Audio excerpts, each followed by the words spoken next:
इकडे नागपूर जिल्ह्यातील महादुलामध्ये भाजपची टिफिन बैठक सध्या पार पडते। भाजपचे आमदार आणि प्रमुख पदाधिकारी स्वतःचा टिफिन घेऊन बैठकीमध्ये सहभागी झाले आहेत। भाजप प्रदेशाध्यक्ष चंद्रशेखर बावनकुळे यांच्या उपस्थितीमध्ये ही टिफिन बैठक सध्या पार पडते। रामटेक लोकसभा निवडणुकीसंदर्भात आज पंतप्रधान मोदी यांच्या सभेच्या पार्श्वभूमीवर या बैठकीचं आयोजन करण्यात आलंय। तर ही दृश्य आपण पाहतो आहोत। भाजपचे पदाधिकारी आमदार हे सर्वजण आपला टिफिन घेऊन या बैठकीत सहभागी झाले। नागपूर जिल्ह्यातील रामटेक लोकसभा मतदारसंघात भाजपनं टिफिन बैठक आयोजित केलेली आहे। महादुला परिसरासाठी ही टिफिन बैठक आहे आणि प्रत्येक बूथवरील कार्यकर्त्यांना या टिफिन बैठकीमध्ये निमंत्रण देण्यात आलेलं आपण बघू शकतो। भाजपचे प्रदेशाध्यक्ष चंद्रशेखर बावनकुळे स्वतः आपल्या घरून टिफिन घेऊन आलेले आहे आणि त्यांचा जो 28 क्रमांकाचा बूथ आहे त्या बूथवरच्या कार्यकर्त्यांसोबत त्यांचा संवाद सुरू आहे।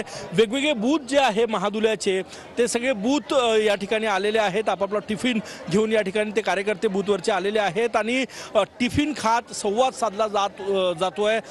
एकूणच आगामी लोकसभा निवडणुकीच्या पार्श्वभूमीवर पहिल्या टप्प्यात रामटेक मध्ये मतदान आहे आणि त्या पार्श्वभूमीवर संघटनात्मक बैठकीचं आयोजनही या ठिकाणी करण्यात येत आहे आणि त्यासोबतच हे नियोजन जे आहे ते या ठिकाणी केलं जातं। आपल्यासोबत भाजपचे प्रदेशाध्यक्ष चंद्रशेखर बावनकुळे स्वतः आहे।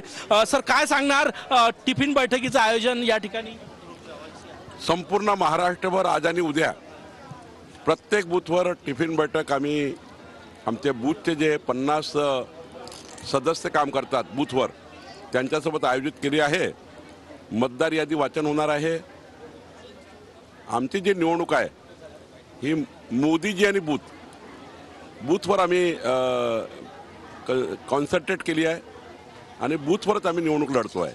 त्यामुळे आज आमचे सर्व बूथचे राज्याचे 97,100 बूथवर आज आणि उद्या टिफिन बैठक होणार आहे। लोकसभा निवडणुकीसाठी ही तयारी समजायची? लोकसभा निवडणुकीचीच तयारी आहे।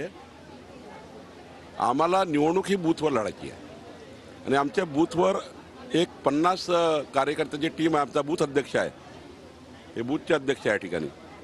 तर बूथ अध्यक्षांनी 50 लोकांना टिफिन घेऊन बोलवलं। टिफिन खाल्ल्यावर आम्ही मतदार यादी घेऊन बसणार आहे। कॅमेरामॅन सचिन सायांसह गजानन उमाटे, TV9 मराठी, नागपूर।